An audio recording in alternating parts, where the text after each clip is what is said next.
Fala galera, voltando aqui para nós finalizarmos as nossas aulas sobre cartografia. Então, há 3 semanas atrás, nós vimos o que era a cartografia, que era chamada ciência, a técnica e a arte de fabricar mapas.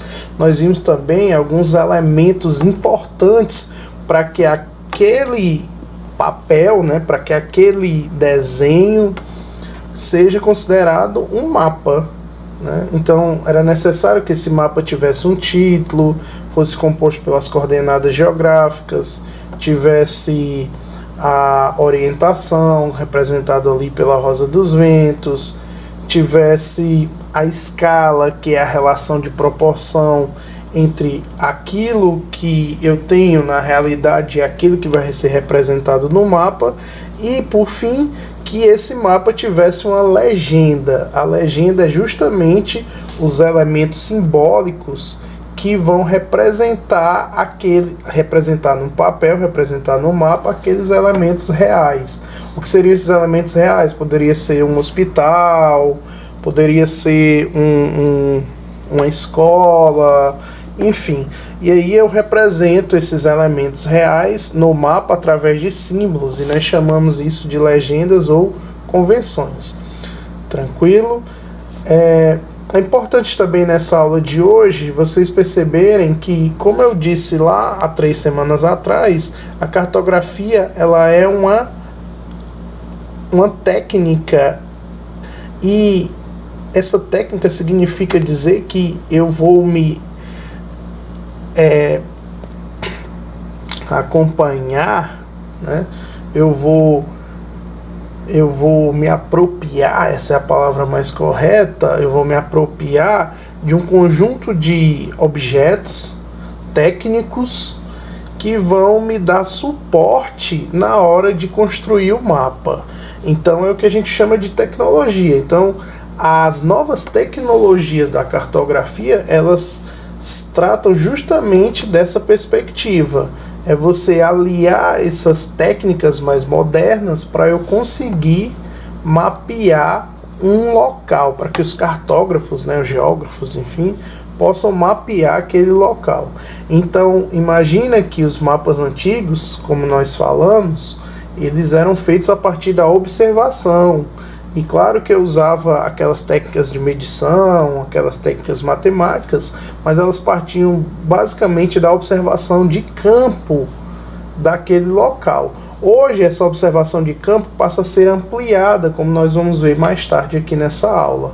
O nosso campo de visão, o campo de visão do cartógrafo, ele se ampliou.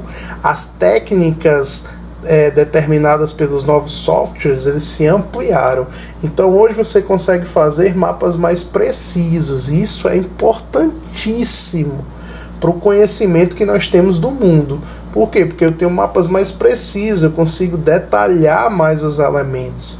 Não só os elementos que compõem aquela área, os elementos humanos, culturais que compõem aquela área, mas também os elementos físicos da área, ou seja, eu posso mapear a topografia da área, e isso é importantíssimo, não só para organizações, para a própria sociedade e também para o Estado, na hora de administrar aquele território.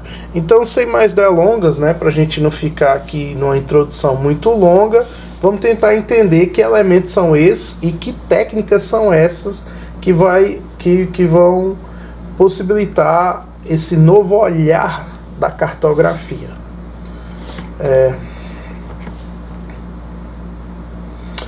Primeiramente, a gente vai estudar hoje as chamadas isolinhas. Então, nós falamos lá daqueles elementos essenciais, que é o título, o tema do mapa. Nós falamos sobre as escalas, sobre a orientação, as coordenadas geográficas. E tem um elemento que ele não é obrigatório, mas em alguns mapas eles aparecem. São as chamadas isolinhas. As isolinhas são linhas que unem pontos de mesma característica, de mesmos valores, que unem pontos de mesmos critérios de avaliação, seja uma ocorrência geográfica, ou atmosférica, enfim, nós vamos ver que linhas são essas. Então, quando vocês visualizarem essas linhas, vocês já sabem, olha, essas linhas mostram que nessas áreas aqui, essas duas áreas, ou três, enfim, essas áreas apresentam características semelhantes. Aí você vai ter que olhar o que é que aquele mapa está tratando, né? Qual é a referência geográfica que aquele mapa está trabalhando. Tranquilo? Vamos lá, para vocês entenderem o que eu estou falando. Aqui são as chamadas isotermas. Iso são iguais, né? Termas vem que? De térmico, de temperatura. Então, nas isotermas, o que é que ele vai mostrar? Que... Opa! Deixa eu ficar aqui um pouquinho mais para cima.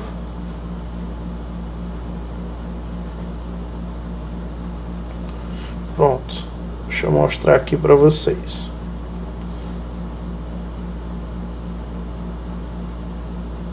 Vou botar aqui em preto.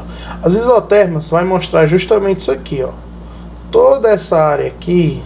Opa, deixa eu voltar aqui, pessoal. Toda essa área aqui, ó. Toda essa areazinha aqui, que abrange toda essa regiãozinha aqui, vai apresentar essa mesma temperatura, que nesse caso aqui seriam 25 graus. Tranquilo? Toda essa areazinha que está compreendido por essa linha aqui, toda essa área que está limitado por essa linha, vai ter temperatura de 30 graus. Toda essa área que está limitada por essa linha aqui, certo? Essa areazinha laranjinha mais clara, vai ter temperatura de 20 graus. Esse laranjinha mais claro do que esse aqui, obviamente, toda essa área vai ter temperaturas médias de 10 graus. Toda essa área aqui em cima tem temperaturas médias de 0 graus. O que é que ele está querendo mostrar? Que essas áreas apresentam a mesma característica, as mesmas médias térmicas, certo? E as linhas que delimitam essas médias térmicas são chamadas de isotermas. Isotermas, iso igual temperatura. Tranquilo? Então agora vocês entenderam, ó, são linhas que unem os mesmos pontos, as áreas com as mesmas temperaturas. Então é bem fácil, né, de entender o que são as isolinhas. E obviamente ele vai aparecer no mapa climático, tá certo? As isolinhas tendem a aparecer em mapas climáticos. Professor, vamos tentar entender aqui mais sobre as isotermas. Olha esse outro mapa aqui. Nesse caso, eu não tenho a distinção por cores, eu não tenho a legenda das cores, né, a gradação de cores. Eu só vou ter as linhas, beleza? Mas eu poderia colocar aqui as cores, né, só para vocês distinguirem. Vamos lá, vamos botar aqui um vermelho. Cadê? Deixa eu só... Vamos colocar aqui um vermelho. Por exemplo, essa área aqui é uma área mais quente. Então toda essa área seria um vermelho. Toda essa área seria vermelho, né? Claro, não no oceano, né? Toda essa área aqui seria vermelho. Essa aqui de 24 graus seria outra cor, um laranja, né? Vamos dizer aqui que fosse um laranja. É a mesma coisa daquele outro mapa, sendo que... Opa! Cadê? Puxa, aqui. É a mesma coisa do outro mapa, sendo que eu não tenho a divisão da área, né? Eu tenho a distinção da área por cores, mas a ideia é a mesma, tá certo, pessoal? A ideia é a mesma. O que é mais importante que vocês entendam que essas linhas é que dividem as áreas com a mesma, nesse caso aqui, a mesma temperatura. É uma isoterma. Então, na maioria das vezes, quando vocês olham para a moça que vai falar sobre o tempo, né, vai falar lá sobre os dados meteorológicos no jornal, ela trabalha esse mapa anterior aqui, né? Então, ela mostra lá a área do Brasil, divididazinha, bonitinha.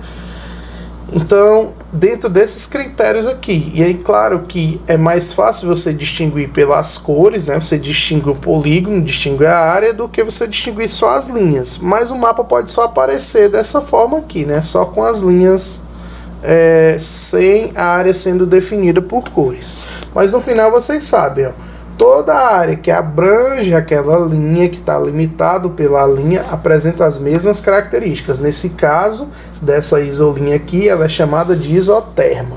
Vamos para frente. Espero que vocês tenham entendido. Já nesse caso, nós temos as chamadas isoietas. Olha, é um nomezinho estranho, mas ele é bem tranquilo de entender. As isoietas também vão estar no mapa climático, só que nesse caso ele não vai mostrar as médias térmicas, e sim a mesma quantidade de pluviosidade. Professor, o que é pluviosidade? Vamos lá anotar aqui para vocês não esquecerem. A mesma pluviosidade. Pluviosidade significa, para vocês não esquecerem, chuvas. Beleza? A pluviometria é a medição das chuvas. Pluvial, um evento pluvial, a gente está falando de chuvas, beleza? Então a pluviosidade refere-se a chuvas. Então nesse caso aqui das isoietas, são linhas que unem pontos de mesma precipitação. Aí você vai olhar assim, professor, mas eu não consigo distinguir muito bem essas linhas. Consegue sim, vamos lá. Se a gente olhar para cá, toda essa areazinha aqui, eu vou cobrir, toda essa areazinha aqui apresenta, olha aqui, ó, dá até para distinguir, né, ó, toda essa areazinha aqui, bonitinha, apresenta as mesmas quantidades de chuva. Como ela tá mais clarinho, certo? Obviamente a precipitação é menor. Tá aqui a escala de precipitação, de 200 a 500 milímetros. E essas mais escuras aqui, chove mais, né? Em outras palavras. Aí se você for fazer essa mesma distinção, você conseguiria fazer outra isoieta aqui, ó.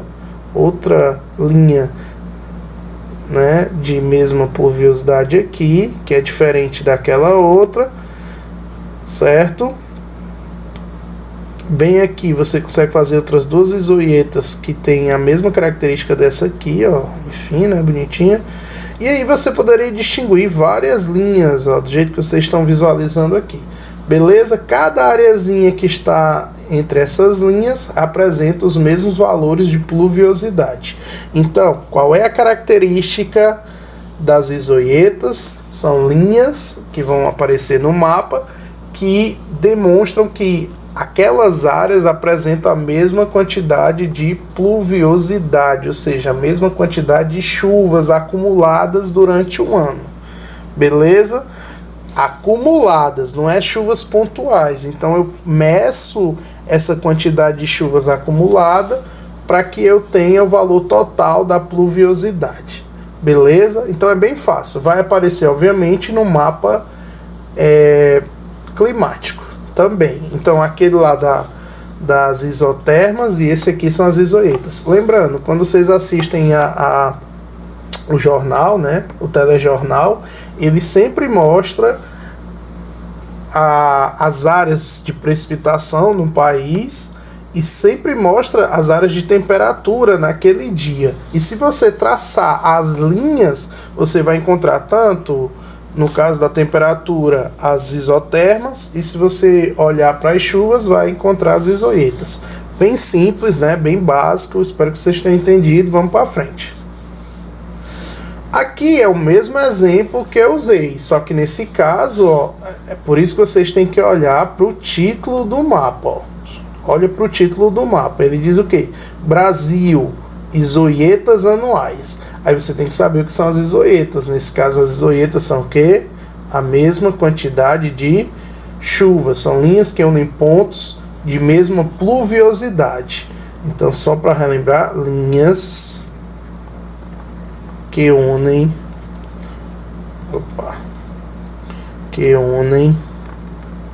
pontos de mesma pluviosidade. Não esquece, beleza? Opa, errei aqui, mesmo pluviosidade. Tranquilo. Deixa eu olhar aqui. Linhas que unem pontos. Não sei se ficou bem visível e legível para vocês, mas é só para não esquecer. No caso das isoietas, são linhas que unem pontos de mesma pluviosidade. Então é bem simples essa relação, tá certo? Vamos colocar aqui de novo. Então aqui, pessoal, vocês vão ver isso que eu tô falando, né? Opa, aqui, ó. Toda essa área aqui marcada, delimitada por essa linha, mesma pluviosidade, 2.500 milímetros. Aí aqui também, ó, 2.500 milímetros. Toda essa área que está aqui 2.250 milímetros e assim sucessivamente. Se você olhar o Nordeste, ó, aqui é o Nordeste, beleza? São as áreas que apresentam as isoietas de menor precipitação, obviamente, né? Que é o semiárido no Nordeste, enfim, beleza? Semiárido, tudo junto. Tranquilo? Então essas são as isoietas aí, para a gente não perder muito tempo. Então você já sabe que as isotermas são linhas que unem pontos de mesma temperatura e as isoietas de mesma precipitação anual daquela área. Agora nós vamos para as chamadas isóbaras. Olha, presta atenção, cada mapa vai te mostrar, ele pode ou não te mostrar, obviamente, um elemento específico. E aí, nós vimos as isotermas, nós vimos as isoietas, e agora nós vamos olhar para as isóbaras. As isóbaras são linhas que unem pontos de mesma pressão atmosférica.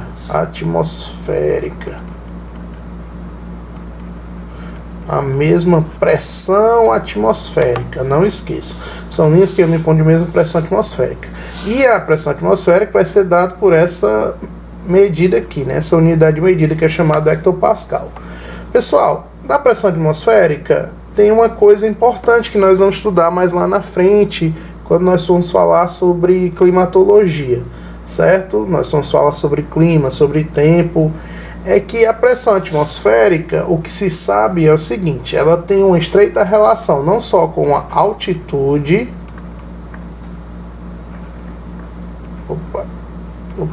Apaguei aqui. Ela tem uma estreita relação com a altitude e ela tem uma relação também com a temperatura. Nos dois casos, essa relação é de que elas são inversamente proporcionais, certo? Como assim, professor? Imagine o seguinte, eu vou desenhar aqui no meio para vocês entenderem. Bem aqui no meio, né, para vocês visualizar aqui onde está essa setinha. Imaginem que eu tenho uma montanha e uma área mais plana, próximo do nível do mar. A tendência é que a coluna de ar aqui, na área mais baixa, ela seja maior do que a coluna de ar nessa área mais alta. Então imagina que a atmosfera é um teto, né? Não sei se está dando para entender. Imagina que a atmosfera é um teto. Fazer aqui no cantinho fica melhor, beleza? A atmosfera é um teto, só um exemplo. E aí eu tenho mais quantidade de ar aqui e aqui menos quantidade de ar. Onde eu tenho mais quantidade de ar, quer dizer que o peso dessa coluna de ar é maior.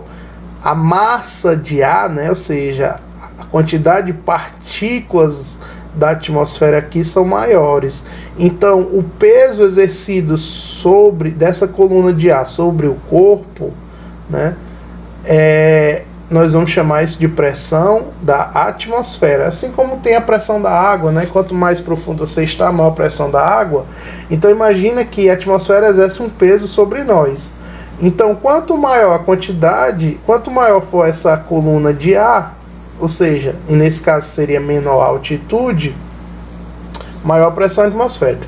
Quanto menor a coluna de ar, ou seja, quanto maior a altitude, né, que é onde eu tenho o ar mesmo na atmosfera, nas camadas mais baixas, ali troposfera e estratosfera, aqui é menor a pressão atmosférica. Então você já sabe, quanto menor a altitude, maior a pressão atmosférica.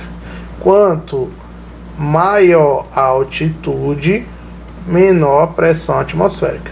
Então vocês estão vendo que são valores inversamente proporcionais. Outra relação inversamente proporcional é de temperatura. Quanto maior a temperatura, menor a pressão atmosférica. Por quê, professor? Porque quanto mais quente, mais as partículas estão expandidas, as partículas do ar estão mais expandidas. E aí você tem um ar mais leve, né, como nós falamos. Quanto mais frio for aquele lugar, quanto menor a temperatura, mais as partículas estão adensadas. Então é maior a pressão atmosférica. Professor, por que isso aqui é importante? Porque ela vai determinar a dinâmica dos ventos. Tranquilo? Os ventos tendem sempre a soprar de áreas de alta pressão para as áreas de baixa pressão. É por isso que os por isso que a meteorologia, eu sempre tenho essa dificuldade, né? Por isso que a meteorologia vai estudar a pressão atmosférica, porque ela vai determinar essa dinâmica dos ventos. Por isso que eu tenho que estudar as áreas de alta pressão, certo? Tá aqui as áreas de alta pressão e as áreas de baixa pressão. Eu sei que sempre as áreas de alta pressão vão dispersar ventos e as áreas de baixa pressão vão receber ventos. Ou seja, eu estudo não só com a pressão atmosférica a dinâmica dos ventos, mas eu também, isso tem uma estreita relação com as precipitações. Por quê, professor? Porque para onde o vento está soprando, ele leva também a umidade daquela área. E aí a tendência é precipitar nas áreas de baixa pressão. Tranquilo? Os desertos, por exemplo, são áreas de alta pressão, ou seja, são áreas que dispersam ventos. Então as massas de ar úmidas não chegam. Então é por isso que nós estudamos as pressões atmosféricas. E quais são as linhas que unem pontos de mesma pressão atmosférica? São chamadas de isobras. Beleza? Então, só para não esquecer, as isotermas, mesma temperatura, as isoietas, mesma precipitação, e as isobras, mesma pressão atmosférica. E lembrando que a pressão atmosférica é inversamente proporcional à altitude e inversamente proporcional à temperatura. Quanto maior a altitude, menor a pressão atmosférica. Quanto menor a altitude, ou seja, mais próximo do nível do mar, maior a pressão atmosférica. Quanto maior a temperatura, menor a pressão atmosférica. Quanto menor a temperatura, os gases estão mais adensados, maior a pressão atmosférica. E os ventos sempre sopram da onde? Para você não esquecer, eles sopram das áreas de alta pressão para as áreas de baixa pressão. Fácil, deu para entender, vamos para frente. Aqui também é um exemplo de isobras, lembrando, sempre os ventos vão soprar das áreas de alta pressão, tá aqui, ó, alta pressão,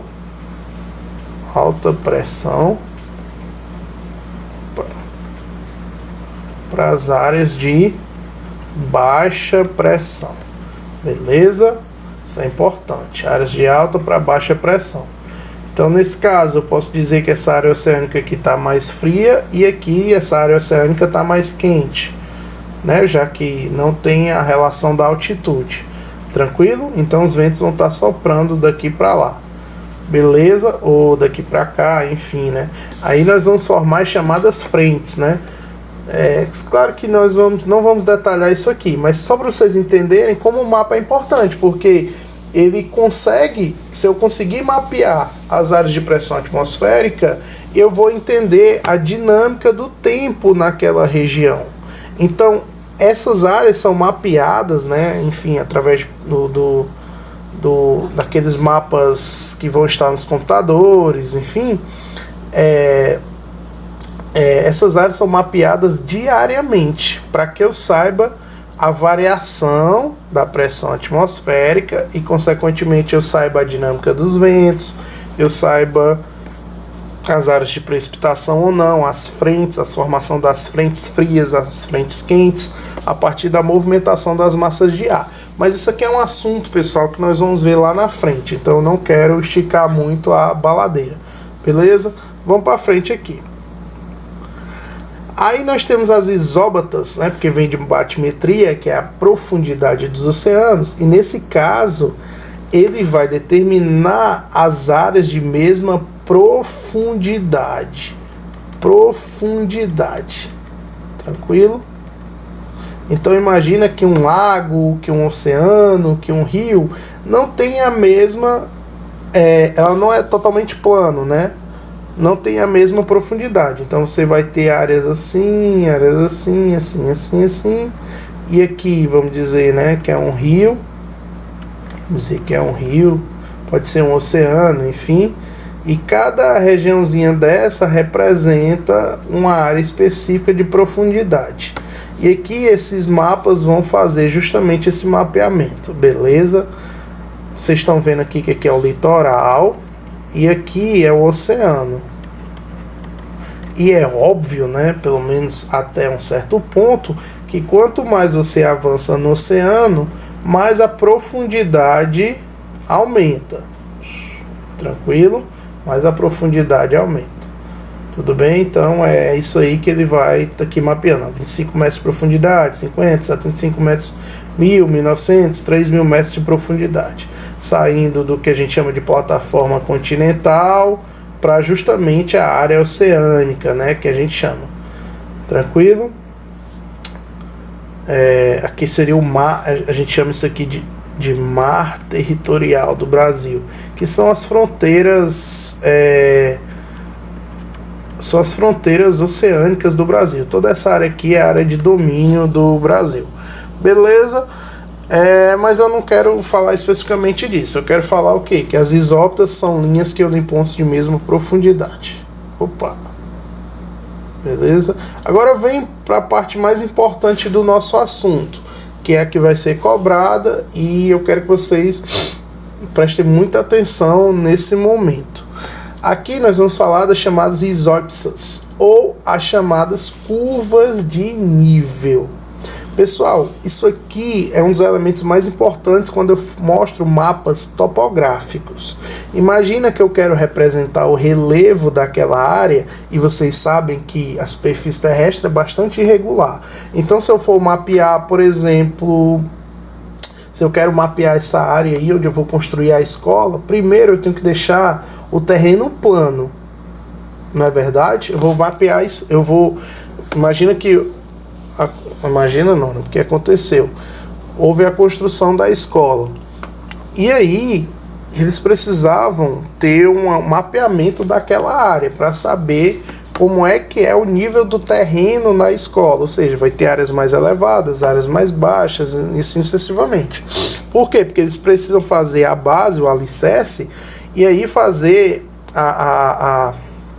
eles têm que planificar o terreno, certo? Deixar o terreno todo plano. Só que para deixar o terreno todo plano, eu tenho que saber quanto de aterro, né, que eu vou ter que colocar numa parte do terreno ou noutra parte do terreno, certo? Para que eu deixe ele plano, né, e construa o alicerce da escola. Eu estou falando da escola porque é o mais palpável para vocês. E aí vai vir um topógrafo, o topógrafo vai fazer justamente essas medições para saber quais são, como essa irregularidade da superfície. Tranquilo? E aí ele pode desenhar nesse mapa, se o objetivo dele for fazer um mapa, né, obviamente, ele pode desenhar nesse mapa as chamadas curvas de nível. Tranquilo? Que são linhas que unem pontos de mesma altitude. Então olha para cá, ó. Toda essa área aqui, vamos dizer que ele está próximo ao nível do mar, está a 50 metros. Essa área aqui está a 150 metros. Essa área aqui, lembrando, as curvas de nível são equidistantes. O que é equidistante? Eles apresentam, teoricamente, a mesma distância, os mesmos valores de distância. Beleza? Ora, então aqui 50 metros, aqui 150, vocês já estão vendo que é a diferença de 100, né? Aqui, se eu boto mais 100, 250. Se eu boto mais 100 aqui, 350. Se eu boto mais 100 aqui, 450, 550, 650, 750 e 850 metros de altitude. Então, toda essa área aqui tem 150, 250 e assim sucessivamente. Beleza? Aí eu vou representar essa área aqui de altitude, né, que seria 3D, porque aqui eu tenho a altitude. Lembrando, altitude é altura em relação ao nível do mar. Então, isso aqui, ó, daqui até o nível do mar, que é os 0 metros, é a nossa altitude. Beleza? Como é que eu vou representar essa altitude?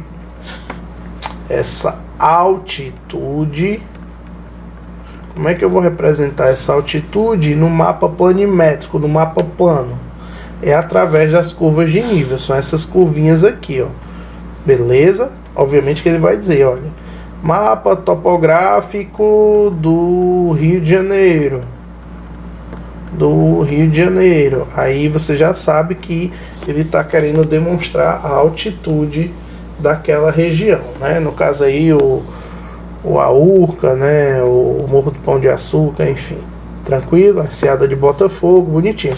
E aqui ele mostra justamente isso, olha. Vocês estão vendo, ó, a altitude, né, do relevo e como é que isso vai ser representado. Você lembra aquela coisa das linhas, né? Beleza? E aqui tem um aspecto interessante. Quanto mais próximo for essas linhas, pessoal, não esquece.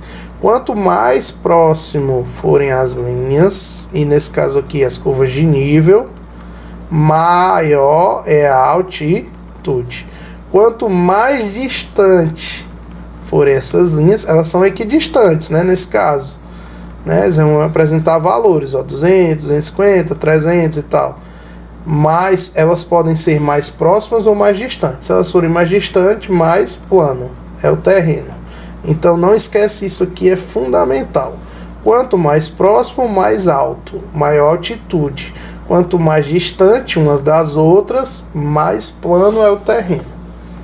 Então aqui só para mostrar novamente, aqui mais coloridinho, né? Se a gente pegasse uma vista aérea, aí nós traçaríamos, né? Nós projetaríamos as curvas de nível e elas apareceriam desse jeito no mapa. Beleza? Aqui seria o mapa, aqui é o real, a foto aérea, e aqui seria o mapa. E aqui é a representação, né? Que a gente chama de perfil longitudinal, que é o perfil topográfico desse terreno que foi representado dessa forma aqui. Aí você já sabe, linhas próximas, maior altitude, linhas distantes, menor altitude, beleza? Mais plano. Aqui é um exemplo de isópsas ou curvas de nível do Brasil. Professor, mas eu não estou vendo as linhas. Lembra que eu posso traçar, delimitar as linhas aqui dessa área. Beleza? Claro que daria um trabalho enorme, né? Mas eu poderia delimitar aqui as linhas dessa área. E aí, delimitando essas linhas, eu teria as curvas de nível. Aí eu já sei, ó. A área vermelho seria 1200, essa área verde aqui, ó, verdezinho mais escuro, você já sabe que é uma área mais plana, né?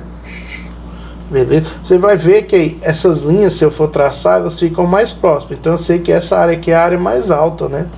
Estão vendo que elas estão mais próximas e essa aqui estão bem mais distantes, ó. Beleza? Então eu poderia traçar aqui. Aí, como elas estão distantes, aqui é a outra, ó, o verde claro. Aí quando você olha para cá, para o laranja e vermelho, elas estão mais próximas. Então eu poderia traçar, ó, as áreas mais verde claro, são áreas mais planas. As áreas mais próximas aqui de isolinha, né? Especificamente curvas de nível mais próximas são áreas mais íngremes. Tranquilo? Vamos para frente, né? E claro que aqui tem tudo a ver com as bacias hidrográficas. Por quê? Por quê? Porque nas áreas mais íngremes, ou seja, nas áreas mais quentes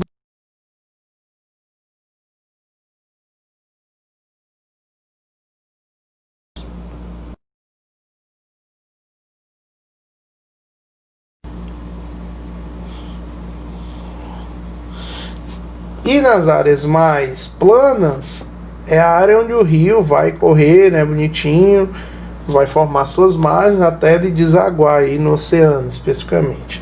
Então é só para, se a gente for fazer uma correlação entre a topografia, né, a altitude do relevo e as bacias hidrográficas, que são os rios. Beleza? Vamos para frente. Opa. Aqui, pessoal, depois que nós falamos sobre os elementos das isolinhas, vem um tipo de mapa especial que nós chamamos de anamorfose. Olha, o que vocês estão visualizando nesse mapa? Que ele tá meio doido, né? Ele é meio deformado, tá certo? E por que ele é deformado? Porque ele é intencionalmente deformado. Isso é importante que eu digo para vocês. Esses mapas são intencionalmente deformados porque eles querem evidenciar um fato geográfico, tá certo? Que fato geográfico é esse, professor? Depende, pode ser, ele é um tipo de mapa temático. Então pode ser, por exemplo, eu poderia fazer uma anamorfose para dizer quais foram os países que mais houve incidência da Covid-19.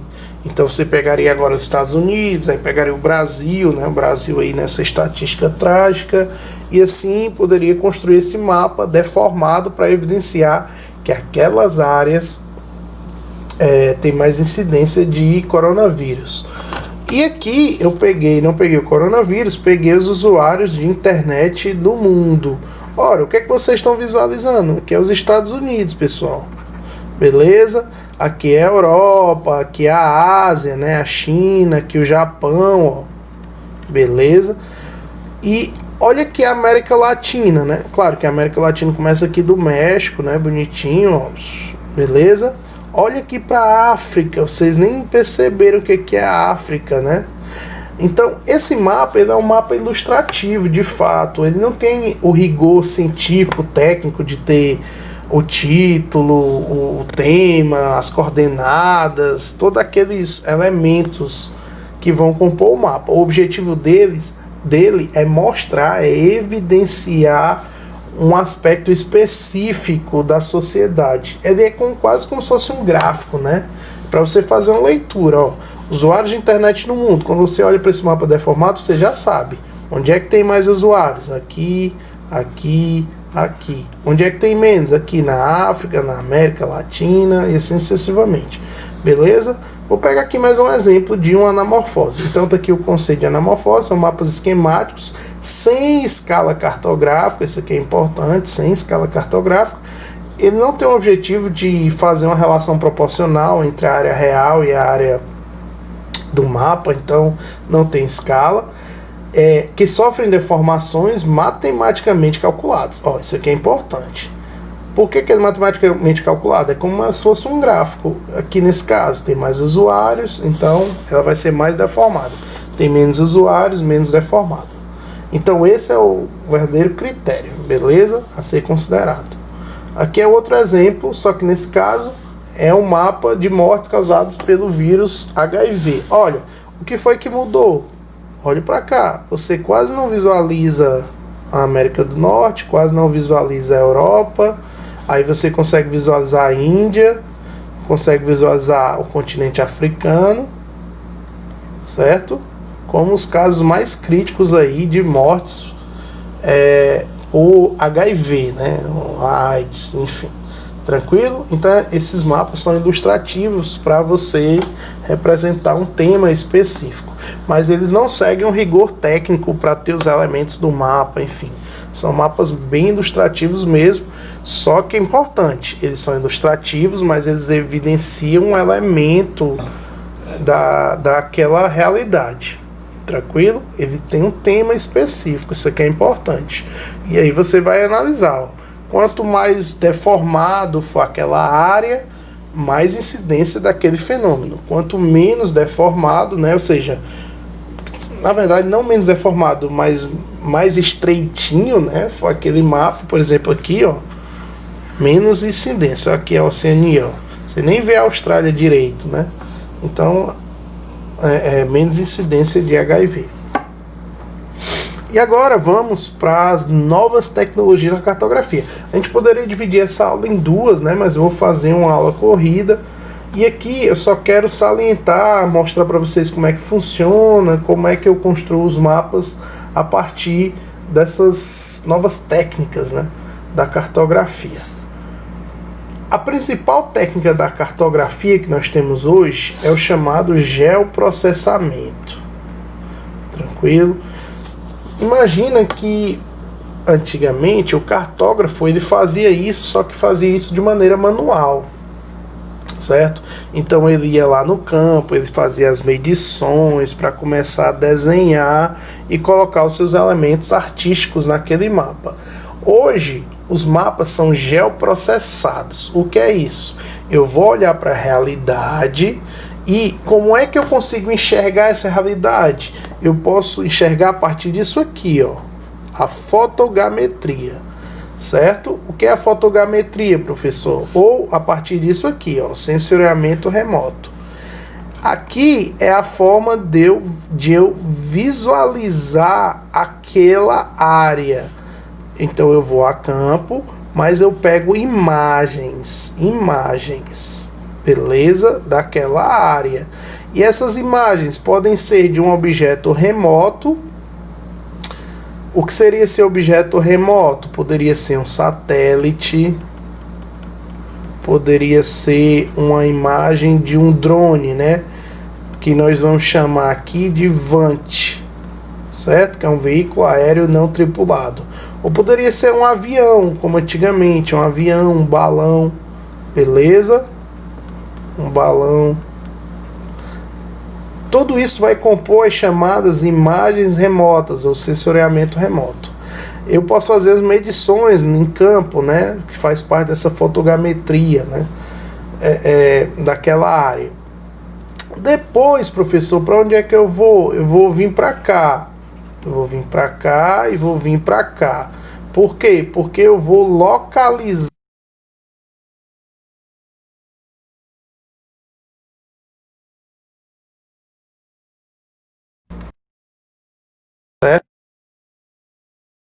Localizar aquela área. O que seria localizar aquela área? Aquela área está em algum ponto do espaço. Tranquilo? Isso faz parte do geoprocessamento. Ele está em algum ponto do espaço. Então eu preciso determinar as coordenadas geográficas dele. Outra coisa, eu preciso visualizar aquele terreno como um todo. Quais são os elementos que tem naquele terreno? Eu preciso identificar esses elementos. Fazem parte também dessa geodese. Tranquilo? Então a cartografia, a geodese, vai buscar localizar e depois vetorizar esses elementos. Por último, eu vou pegar e construir uma base de dados espaciais. Eu vou espacializar esses elementos em comum. E tudo isso vai fazer parte de um SIG, que é um Sistema de Informações Geográficas. Imagina que eu vou fazer um levantamento das áreas que como naqueles mapas anteriores, que tiveram mais casos de coronavírus, né, de Covid. Então eu vou pegar um banco de dados espaciais, por exemplo, quem são as vítimas, né, se são homens ou mulheres, qual a cidade que houve maior incidência, qual é a idade dos mais dos que morreram, né, dos que faleceram, e assim eu consigo construir eu consigo espacializar o fenômeno. Isso é importantíssimo, porque ele vai servir como planejamento, né? Depois eu vou tentar trazer para vocês nos exercícios alguns mapas desse tipo, certo? De você conseguir ter essa espacialização dos dados a partir de todo esse levantamento dos dados, né, das estatísticas dos dados, mas o mais importante, não são dados soltos para eu fazer gráficos, mas sim para eu fazer mapas. Tranquilo? Isso aqui é o mais importante. Esses dados, eles vão compor um banco de dados espaciais, que a gente vai chamar de sistemas de informação geográfica. Tudo isso compõe o que nós chamamos das novas técnicas da cartografia, que é o geoprocessamento. A primeira delas é o sensoriamento remoto. Ele é um termo utilizado para, nas ciências, para obtenção de imagens à distância, tranquilos, sobre a superfície terrestre. Então, essas imagens podem ser captadas por um satélite, como eu falei para vocês, ou por outro aparelho remoto, que pode ser um avião, pode ser um drone, que é um VANT, enfim. Hoje está se utilizando mais esses VANTs, esses drones, para captar essas imagens, beleza? Então imagina aqui, aqui é a superfície, esses objetos, o satélite, o balão, o avião, eles vão lá e tiram a foto do solo, beleza? E depois essa foto vai ser processada e vetorizada, tranquilo? Porque essa imagem vai vir em escala de cinza, e depois eu vou ter que fazer uma composição para que eu consiga identificar os elementos, o que é vegetação, o que é rio, o que é o relevo, enfim, e depois eu vou vetorizar esses elementos para eu construir o mapa. Beleza? Vamos para frente. Aqui é a aerofotogrametria, que também faz parte do sensoramento remoto, só que ao invés de satélite eu vou estar usando um avião. E é importante o que? Quando o avião passa, ele capta uma imagem. Ele tem uma câmera aqui instalada na barriga dele, e aí ele captou essa primeira imagem, depois ele avança e tira outra foto, e aí no final, pessoal, é como se fosse um mosaico, que você faz aí no Instagram e tal. Você pegou aqui essa imagem, essa outra imagem aqui, ela vai dessa área, o avião pegou aqui essa área, depois o avião pegou essa outra área aqui. Essa parte aqui está em conflito, Então, quando eu for fazer a construção daquela imagem, eu tenho que sobrepor essas duas fotos aqui, porque senão vai ter duplicidade, A área fica assim, aí tá errado. Então, essa área está em comum com essa imagem aqui. Aí o que eu faço? Eu faço a sobreposição de imagem para que essa carta seja ortorretificada, para que ela seja corrigida. Então olha que para fazer o mapa não é fácil. Primeiro eu capto as imagens, depois eu vou fazer a correção dessas imagens, beleza? Eu faço aqui um mosaico de imagem para depois eu começar a construir o mapa, beleza?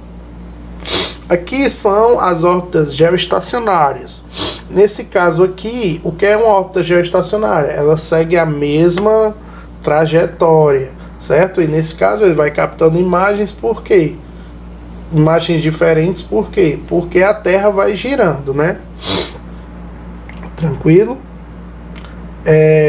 Obviamente que nessa órbita vertical aqui, ele capta a imagem de toda a Terra. Já essas órbitas geoestacionárias aqui equatoriais, eles captam a imagem dessa regiãozinha do Equador, beleza? Outra coisa também importante é que no sensoriamento remoto, esses satélites, eles podem ser de duas formas. Eles podem ser satélites ativos ou podem ser satélites passivos. Como assim, professor? Você sabe que tem um lixo espacial, tem satélites que fazem tudo. Nesse caso, nós estamos falando dos satélites que captam imagens. Depois nós vamos falar dos satélites que determinam localização, que é diferente, beleza? Nesse caso aqui, os satélites que captam imagens podem ser como uma câmera fotográfica ativa ou passiva. O que seria uma câmera fotográfica ativa? É aquela que emite o flash, a luz. Beleza? E aí, a partir da reflexão dos corpos, ela capta a imagem. E existem os satélites passivos, que são aqueles que dependem da luz solar, ou seja, de outra fonte. Então, se você tira uma foto de dia no claro, você não precisa do flash. Por quê? Porque você já tem uma fonte externa de luz. Mas se você for tirar foto à noite, a foto não vai ficar boa, não tem luz, eu não consigo distinguir os objetos. Então, eu preciso de quê? Eu preciso do flash da câmera. Então, é só para distinguir esses dois tipos de satélite. Tranquilo? Só para vocês terem esse entendimento. Então, Professor, o que ele está refletindo aqui, né? O que que os corpos, seja água, seja areia, a casa, a pessoa, né? O que eles estão refletindo? Eles estão refletindo uma energia que vai ser captada pelo sensor. Essa energia é o infravermelho. Então todos os corpos emanam essa energia, né, que é calor, que é o infravermelho, e aí ele vai ser captado por esse satélite que vai compor as imagens. Vamos aqui para frente. Aqui, pessoal, são as imagens de satélite. Tá aqui, ó, as imagens de satélite saem desse jeito aqui, pessoal. Tranquilo? E aí eu faço a composição dessas imagens, que são as escalas de cinza, para que eu tenha o colorido, a composição colorida, né? Dependendo de quanto maior a banda que eu uso, né? Se é a vermelha, se é a azul, enfim, aí eu faço essa composição de imagens. Se eu quiser destacar alguma coisa específica, eu quiser destacar só o relevo, nesse caso aqui eu quero destacar toda a ocupação, né? Toda a área de adensamento populacional. Nesse caso aqui eu quero destacar, sei lá, a área do rio e a área da vegetação, enfim. E aí eu faço essa composição de imagens. Eu não vou entrar muito em detalhes, mas a ideia é essa. Para eu fazer um mapa, eu preciso captar essa imagem, depois eu vou retificar essa imagem, corrigi-la, né, para saber onde é que ela está no espaço e corrigir as sobreposições de área. E depois eu vou fazer essa composição para eu começar a identificar os elementos e vetorizar. Vetorizar é justamente isso aqui que eu fiz, ó. Eu estou vetorizando. Isso aqui é a área urbana. Isso aqui é o relevo, né? Isso aqui é vetorizar para eu fazer o mapa. Outra técnica importante quando você vai fazer a geodésia do mapa, ou seja, você vai localizar aquele mapa no espaço, é que eu preciso de pontos precisos desse mapa. Ou seja, eu preciso saber onde é que estão as coordenadas geográficas. E aí, pessoal, é interessante que vocês tenham um conhecimento bem abrangente sobre a determinação da localização a partir desse sistema aqui, que é o GPS. Só que eu não tenho só esse sistema de posicionamento dos objetos. Isso aqui é só um sistema de posicionamento, beleza? Que é o sistema de posicionamento dos Estados Unidos. É a rede de satélites dos Estados Unidos, é o GPS. Mas nós vamos ter outras, eu não sei se eu coloquei aqui, não, coloquei não. Nós vamos ter outras redes de satélites, como o Galileu, que é europeu, como o Compass, né, que é chinês, certo? Então, são algumas redes satélites que também são usadas.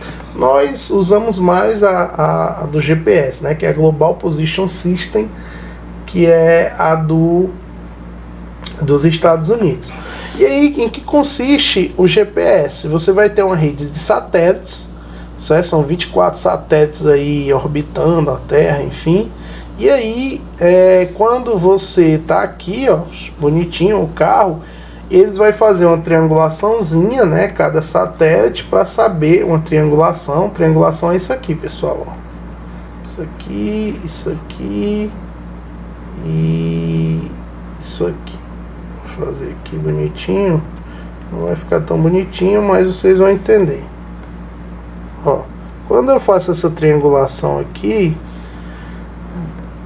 aquele objeto está aqui no meio, ó, certo? Então eu tenho o satélite 1, o satélite 2 e o satélite 3, e o objeto ficou no meio, na área de interseção entre esses três satélites.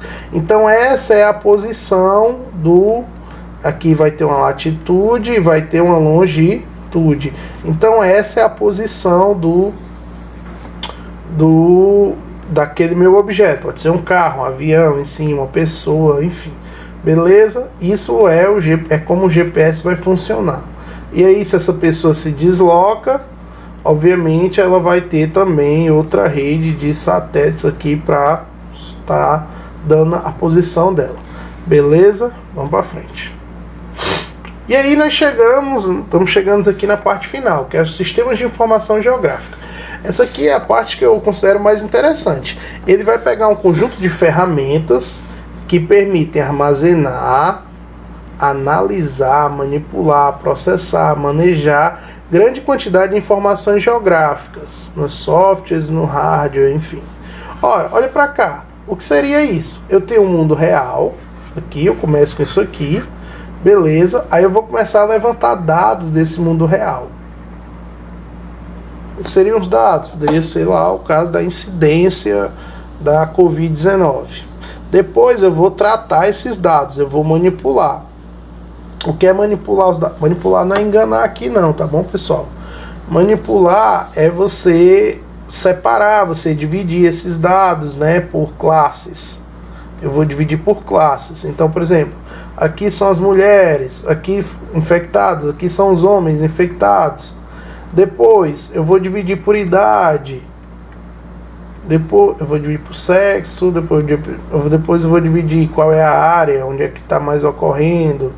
Eu vou dividir qual é a profissão, né? Enfim.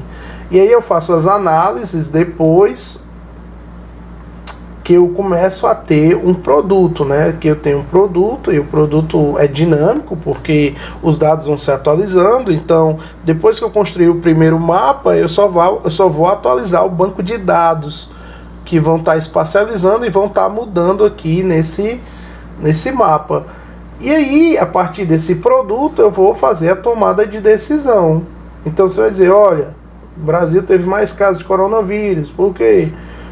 Porque eu estou visualizando aqui no mapa e tal. O que é que eu vou fazer? Aí eu vou tomar ou não, né? Que o governo nunca toma. Pelo menos esse governo incompetente aí. Eu vou tomar as medidas necessárias para proteger a população. Então é importante, né, você ter a fabricação desses mapas, né, dos SIGs, Sistemas de Informação Geográfica, para você tomar a medida mais correta, tomar a decisão mais correta. Então eu consigo visualizar o que está acontecendo ali. Pode ser de uma forma sincrônica ali ao mesmo tempo ou não, né? É como um produto mesmo. No final sai um produto, que é um banco de dados espaciais. Beleza? Então aqui é só para mostrar para vocês. Você tem um mundo real, e esse mundo real vai se transformar em uma série de dados. Por exemplo, esses prédios podem ter um conjunto de dados.